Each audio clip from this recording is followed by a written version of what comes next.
Govinda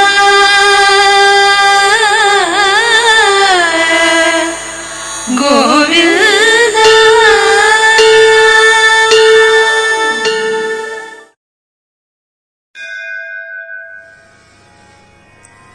Hare Krishna. Today let us learn a few interesting information on Hindu Dharma Shastra which guides human conduct, duty and righteous living based on Varnashrama Dharma, that is structure of society Varna and stages of life Ashrama, by way of questions and answers. Hare Krishna.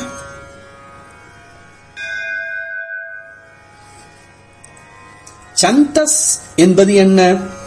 வேத புருஷனுக்கு பாதமாக இருப்பது சந்தஸ் என்னும் அங்கம். சந்தஸ் என்பது செய்யுள் இலக்கணம், பாவிலக்கணம் என்றே பொருள்படும். செய்யுளுக்கு இத்தனை அடி, இத்தனை எழுத்து என்றெல்லாம் நிர்ணயம் செய்து தருவதே சந்தஸ். சந்தம் என்னும் மீட்டர் என்று சொல்லும் செய்யுள் அளவை அதுவே வகுத்துக் கொடுக்கிறது. வேதத்தில் ஒரு அக்ஷரம் கூட கூட்டவும் குறைக்கவும் முடியாதபடி மூல ரூபத்தை ரட்சித்து தருவது சந்தஸ் சாஸ்திரம்தான். சந்தஸ் மந்திரங்களுக்கு ஆதாரம். கால் என்ற ஆதாரத்தின் மேல் நாம் நிற்பது போல வேத புருஷன் சந்தசாலே நிற்கிறான். Hare Krishna. What is Chandas? The foot of the Vedic Purusha is the organ called Chandas. Chandas means the grammar of the poem. Chandas is the act of determining the number of beats and syllables for a poem. It itself defines the poetic measures called rhythm and meter. It is the Chandas Shastra that preserves the original form of the Vedas, ensuring that not even a single letter can be added or removed. Chandas is the basis of mantras. Just as we stand on the basis of the feet, the Vedic Purusha stands on Chandas. Hare Krishna.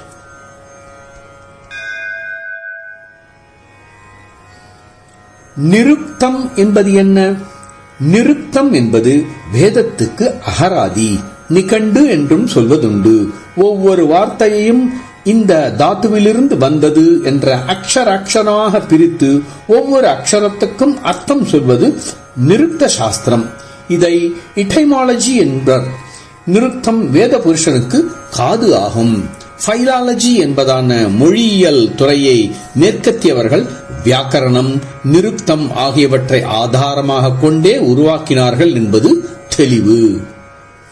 What is Nirukta? Nirukta is the dictionary of the Vedas. It is also called the Nikandu. Nirukta Shastra is the science of dividing every word into syllables and giving the meaning of each syllable, saying it comes from this root. This is called etymology. Nirukta is the ear of the Vedic Purusha. It is clear that Westerners developed the field of linguistics, philology based on grammar and etymology. Hare Krishna.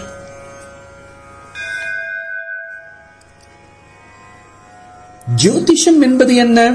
வேத புருஷனுக்கு ஜோதிஷம் நேத்திரஸ்தானம்.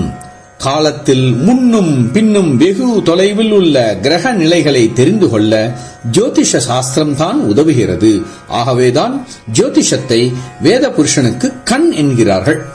வைதிக கர்மாக்களை செய்வதற்கு இன்னென்ன கிரமம் இன்னென்ன இடத்தில் இருக்க வேண்டும் என்ற விதி உண்டு. வைதிக கர்மாக்களை பண்ணுவதற்கான காலத்தை நிர்ணயம் பண்ணி நம்மை அந்த காலத்துக்கு அழைத்துக் கொண்டு போகிற நயமான இருப்பது ஜோதிஷமே. கிரகங்கள், நட்சத்திரங்கள், திதி ஆகியன இப்படி இருந்தால் அந்த சமயத்தில் செய்யும் கர்மாக்களுக்கு இப்படியாகப்பட்ட பலன்கள் உண்டாகின்றன என்பதை சொல்லவே ஜோதிஷ சாஸ்திரம் ஏற்பட்டது. Hare Krishna.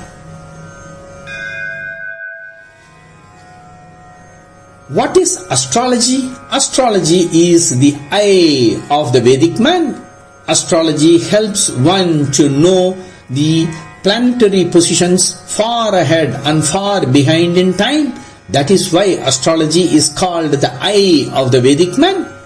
There is a rule that certain planets should be in certain places to perform Vedic rituals. Astrology is the eye that determines the time to perform Vedic rituals and guides us to that task.